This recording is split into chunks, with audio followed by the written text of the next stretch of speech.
বিসমিল্লাহির রহমানির রহিম। হাজার হাজার ছাত্র জনতা রক্তের রঞ্জিত স্বাধীনতা উত্তর সমাবেশে উপস্থিত আজকের সভার সভাপতি আদালত থানা বিএনপির সংগ্রামী আহ্বায়ক জনাব নাসির উদ্দিন ভাই, উপস্থিত আছেন বিগত আন্দোলন সংগ্রামে বৃহত্তর মোহাম্মদপুরের কৃতি সন্তান, যার নেতৃত্বে বৃহত্তর মোহাম্মদপুরের আন্দোলন সংগ্রামের এক সিম্বল তৈরি হয়েছিল। বৃহত্তর মোহাম্মদপুরের সংগ্রামী সাবেক ছাত্র দলের সভাপতি, ঢাকা মহানগর উত্তর বিএনপির সংগ্রামী সাবেক সাংগঠনিক সম্পাদক, বৃহত্তর মোহাম্মদপুর জেলার সংগ্রামী সাংগঠনিক টিমের প্রধান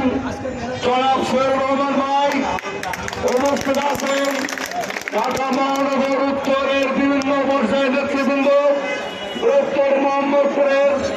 বিএনপি অঙ্গ সংগঠনের বিভিন্ন নেতৃবৃন্দ, সংগ্রামী সাথী ও বন্ধুগণ, স্বাধীনতা অর্জনের চেয়ে স্বাধীনতা